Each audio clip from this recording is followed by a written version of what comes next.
क्या आपने कभी नोटिस किया है कि एक ही इंग्लिश वर्ड कभी किसी चीज़ या फीलिंग का नाम होता है और कभी एक्शन बताता है। यही वजह है कि कई बार वोकैबलरी तो याद होती है लेकिन सेंटेंस बनाते टाइम कन्फ्यूज़न हो जाता है। आज हम इसी कन्फ्यूज़न को दूर करेंगे। Hello everyone, welcome back to easy English classes. आज का वीडियो थोड़ा डिफरेंट होने वाला है क्योंकि आज हम सिर्फ ग्रामर का एक रूल नहीं पढ़ेंगे। आज हम ग्रामर के साथ साथ अपनी वोकैबलरी भी इम्प्रूव करेंगे। अब एक इंटरेस्टिंग क्वेश्चन से शुरू करते हैं। अगर मैं आपको वर्ड लव दूँ तो आप क्या कहेंगे? ये नाउन है या फिर वर्ब? आप शायद कहेंगे लव तो फीलिंग है तो नाउन होगा, लेकिन देखिए स्लाइड पे जो फर्स्ट सेंटेंस लिखा है, आई लव माई फैमिली, यहाँ लव क्या है? यहाँ लव एक एक्शन एक्सप्रेस कर रहा है। मैं अपनी फैमिली से प्यार करती हूँ, so here love is a verb. लेकिन second sentence, love is important in life, यहाँ लव किसी एक्शन को परफॉर्म नहीं कर रहा। यहाँ हम लव नाम की फीलिंग या कॉन्सेप्ट की बात कर रहे हैं। सो here love is a noun, और यही आज के वीडियो का पूरा कॉन्सेप्ट है। Same word but different use. कभी वही वर्ड नाउन हो सकता है और कभी वर्ब। और अगर आप इस डिफरेंस को समझ जाते हैं तो ना सिर्फ ग्रामर इजी होगी बल्कि आपकी वोकैबलरी भी काफ़ी स्ट्रांग होगी। तो चलिए एकदम बेसिक से स्टार्ट करते हैं। सबसे पहले नाउन और वर्ब का बेसिक डिफरेंस समझते हैं। हम स्कूल से पढ़ते आए हैं, noun is the name of a person, place, thing और आइडिया। मतलब नाउन किसी पर्सन, प्लेस, थिंग या आइडिया के नाम को कहते हैं। जैसे टीचर, ये पर्सन का नेम है। स्कूल, ये प्लेस का नेम है। बुक, ये एक थिंग का नेम है। हैप्पीनेस, ये आइडिया या फिर फीलिंग है। तो नाउन को सिंपल लैंग्वेज में आप नाम समझ सकते हैं, किसी का भी नाम। वो कॉमन प्रॉपर कुछ भी हो सकता है, मतलब स्पेसिफिक नाम भी हो सकता है और कोई कॉमन नाम भी हो सकता है। अब verb tells us about an action और अ स्टेट। इसका मतलब वर्ब हमें किसी काम या किसी स्टेट यानी अवस्था के बारे में बताता है। एक्शन को समझना बहुत ईजी है। जैसे रन मतलब दौड़ना, ईट मतलब खाना, राइट मतलब लिखना, टीच मतलब पढ़ाना, प्ले मतलब खेलना। ये सब एक्शंस हैं, इसीलिए ये वर्ब्स हैं। लेकिन एक इम्पॉर्टेंट बात, वर्ब का मतलब सिर्फ फिजिकल एक्शन नहीं होता है। For example, I know the answer, यहाँ नो का कोई फिजिकल एक्शन नहीं हो रहा है, बल्कि मैं ना कुछ दौड़ रही हूँ ना कुछ लिख रही हूँ, मैं ऐसा कोई एक्शन नहीं कर रही हूँ। लेकिन नो मेरी स्टेट ऑफ नॉलेज बताता है, मुझे आंसर पता है। इसी तरह आई लाइक कॉफ़ी, लाइक एक फीलिंग या स्टेट बताता है, मतलब मेरी अवस्था। तो ये भी एक वर्ब है। इसीलिए वर्ब को सिर्फ एक्शन वर्ड कहकर याद करना थोड़ा इनकम्प्लीट है। बेटर है verb tells us what someone does, what happens और what state someone is in, यानी कोई क्या करता है, क्या होता है, क्या किसी की अवस्था है। अब दोनों को एक साथ कंपेयर करके देखिए। टीचर एक पर्सन का नाम है यानी कि नाउन है। टीच एक एक्शन है यानी कि वर्ब है। बुक एक थिंग का नाम है, किसी चीज़ का नाम है तो नाउन है। रीड एक एक्शन है, काम है यानी कि वर्ब है। और इसी डिफरेंस को समझना आज के वीडियो का मेन गोल है। लेकिन अब एक इंटरेस्टिंग ट्विस्ट आने वाला है। क्या होगा अगर मैं कहूँ कि सेम वर्ड कभी नाउन और कभी वर्ब दोनों हो सकता है? जैसे love, answer, call, change, walk, water. ये कैसे पॉसिबल है? इसी को तो हम अब आगे समझेंगे कि ये कैसे पॉसिबल है। चलिए तो अब इस स्लाइड को ध्यान से देखिए।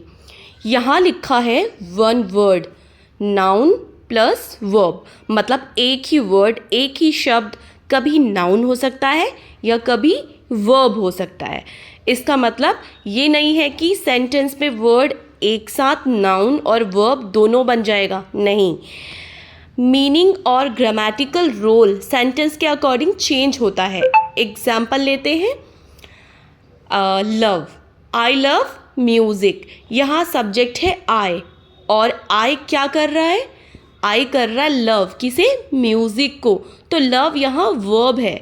अब सेंटेंस देखिए, लव इज पावरफुल। यहाँ सब्जेक्ट क्या है? यहाँ सब्जेक्ट ही लव है।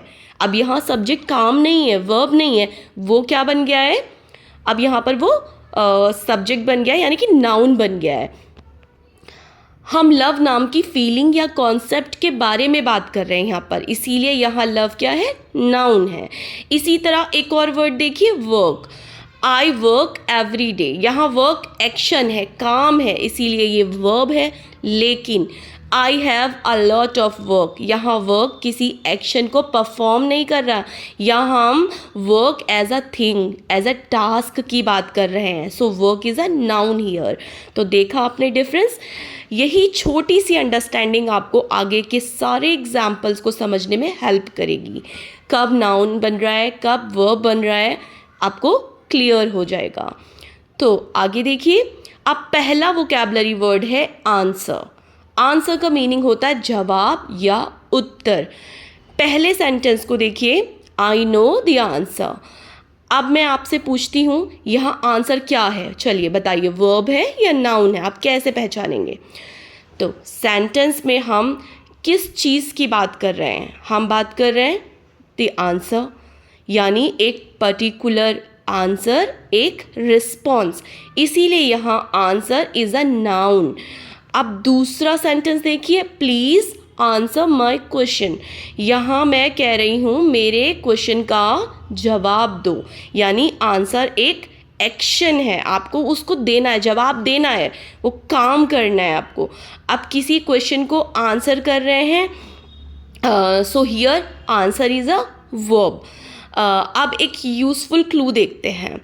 पहला सेंटेंस में द आंसर और दूसरे में आंसर माई क्वेश्चन। द जैसे डिटर्मिनर के बाद नाउन आता है, आपको पता होगा द क्या है? आर्टिकल है, डिटर्मिनर है, उसके बाद हमेशा क्या आता है? नाउन आता है। जबकि आंसर माई क्वेश्चन में आंसर एक्शन है, लेकिन सिर्फ द देखकर नाउन डिसाइड नहीं करना है, हमेशा पूरा सेंटेंस और मीनिंग देखिए। To remember I know the answer, तो यहाँ आंसर नाउन है। प्लीज़ आंसर माई क्वेश्चन, यहाँ आंसर वर्ब है। अब देखिए नेक्स्ट वर्ड है कॉल। ये वर्ड डेली इंग्लिश में बहुत कॉमन है और इसी वजह से इसे समझना और भी यूज़फुल है। पहला सेंटेंस देखिए, I got a call from my friend. यहाँ कॉल का मतलब है एक फ़ोन कॉल, एक मैसेज या एक कम्युनिकेशन इवेंट जो मुझे मिला। मैं क्या कह रही हूँ यहाँ पर? आई गॉट अ कॉल, तो यहाँ कॉल एक थिंग है, एक इवेंट का नाम है, therefore call is a noun. अब देखिए, I will call you later. यहाँ मैं क्या करूँगी? मैं तुम्हें कॉल करूँगी, सो कॉल यहाँ एक्शन है, therefore call is a verb. चलिए कंपेयर करते हैं। आई गॉट अ कॉल, मुझे एक कॉल आया, तो यहाँ पर कॉल नाउन की तरह यूज़ हुआ है, right? I will call you, मैं तुम्हें फ़ोन करूँगी, तो यहाँ पर कॉल एक एक्शन, एक काम की तरह जो मैं करूँगी। और डेली कॉन्वर्सेशन में आपको ऐसे बहुत सारे सेंटेंसेस मिलेंगे। गिव मी अ कॉल, यहाँ कॉल नाउन है, लेकिन कॉल मी टुमारो, यहाँ कॉल वर्ब है, राइट? देखा आपने, वर्ड सेम है, स्पेलिंग सेम है, लेकिन सेंटेंस में उसका रोल चेंज हो गया। तो अब आता है एक और इंटरेस्टिंग वर्ड, चेंज। चेंज के मल्टीपल मीनिंग्स हो सकते हैं और नाउन और वर्ब दोनों के रूप में इसका यूज़ बहुत ही कॉमन है। पहला सेंटेंस देखिए, आई नीड सम चेंज। यहाँ चेंज का मतलब है छुट्टे पैसे, मतलब खुले पैसे। मैं क्या कह रही हूँ? मुझे कुछ चेंज चाहिए। यहाँ चेंज एक थिंग, अमाउंट ऑफ मनी को रेफ़र कर रहा है, so it is a noun. अब देखिए, I want to change my plan. यहाँ मैं क्या करना चाहती हूँ? मैं अपना प्लान बदलना चाहती हूँ। ये एक एक्शन है, बदलना, यहाँ पे कुछ करना पड़ेगा ना आपको, so change is a verb. एक और interesting example, there was a big change in his life. यहाँ चेंज नाउन है, एक बदलाव, लेकिन पीपल चेंज विथ टाइम, यहाँ चेंज वर्ब है, लोग समय के साथ बदलते हैं, बदलने का काम हुआ है ना यहाँ पर। सो जब आप किसी वर्ड को देखें, सिर्फ हिंदी मीनिंग मत देखिए, ये देखिए कि सेंटेंस में वर्ब क्या काम कर रहा है, राइट, वो वर्ड क्या काम कर रहा है सेंटेंस में। यही हैबिट आपकी इंग्लिश को चैनविली इम्प्रूव करेगी। तो अब वर्ड है वॉक। पहला sentence, let's go for a walk. यहाँ एक इंटरेस्टिंग स्ट्रक्चर है वॉक। हम किसी एक्शन को परफॉर्म करने के लिए वॉक वर्ड का नाउन की तरह यूज़ कर रहे हैं, यानी अ वॉक, एक सैर या फिर टहलना। So here walk is a noun. I walk to school every day, यहाँ मैं क्या कह रही हूँ, आई वॉक टू स्कूल, यानी मैं पैदल स्कूल जाती हूँ, एक काम हो रहा है चलने का। यहाँ वॉक एक्चुअल एक्शन है, so walk is a verb. अब कंपेयर करो, let's go for a walk, यहाँ पर वॉक नाउन है, यहाँ पे किसी कॉन्सेप्ट की बात हुई है, चलने की कॉन्सेप्ट की बात। आई वॉक एवरी डे, यहाँ वर्क को वर्ब की तरह यूज़ हो, यहाँ पे एक्शन परफॉर्म हो रहा है। और एक यूज़फुल पॉइंट, नाउन होने का मतलब हमेशा पर्सन, प्लेस या फिजिकल थिंग होना ही नहीं है। एन एक्टिविटी को भी नाउन की तरह यूज़ किया जा सकता है, इसीलिए अ वॉक नाउन है, मतलब किसी एक्टिविटी को भी नाउन की तरह हम यूज़ कर सकते हैं। अब एक बहुत इंटरेस्टिंग एग्जाम्पल है वाटर। नॉर्मली वाटर सुनते ही हम सोचते हैं पानी, I need some water. Obviously यहाँ वाटर एक सब्सटेंस यानी एक थिंग को रेफर कर रहा है ना, so water is a noun here.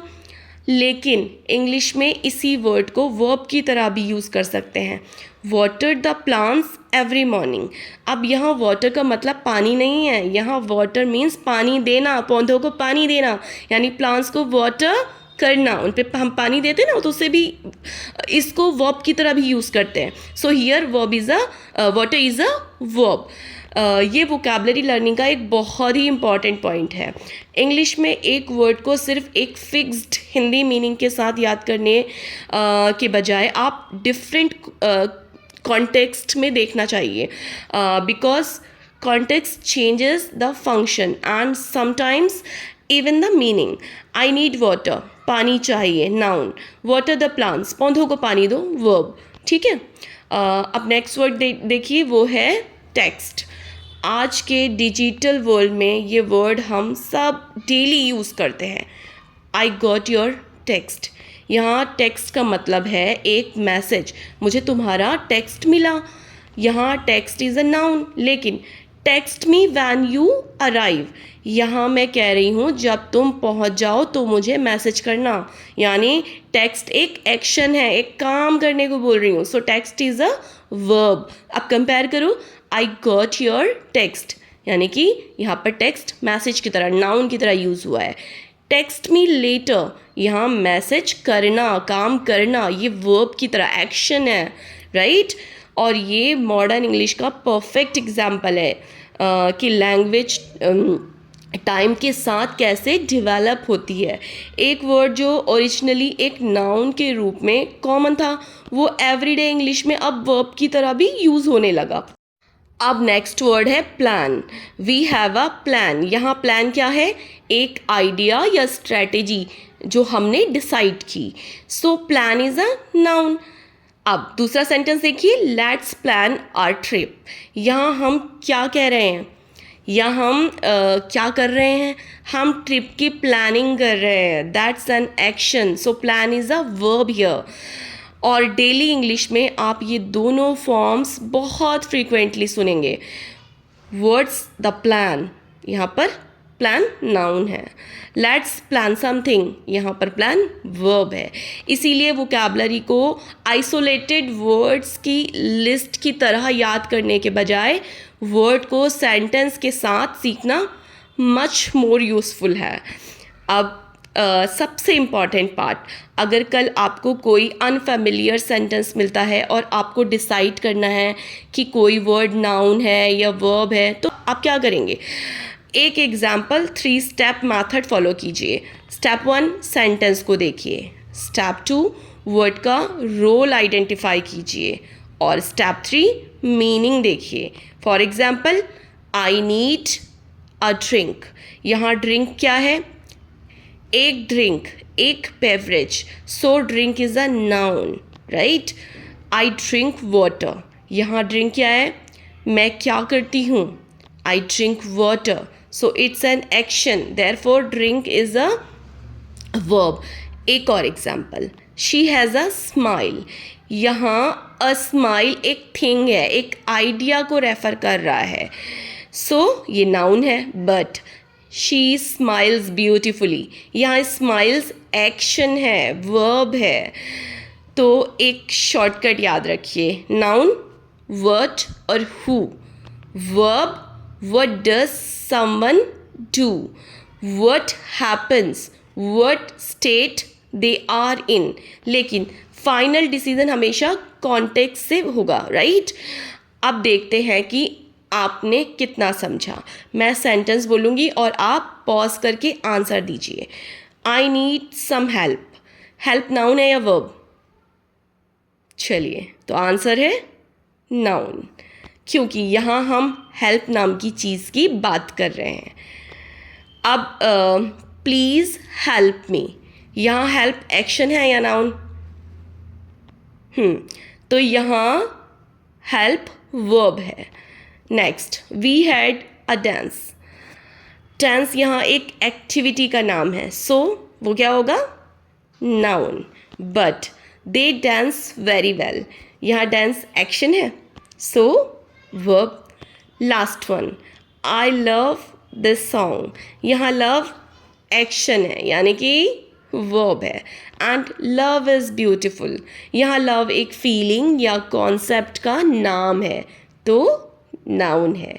अगर आपने ये आंसर सही दिए, congratulations, you have understood the basic concept. तो आज की क्लास से एक बहुत इंपॉर्टेंट लेसन लेकर जाएं।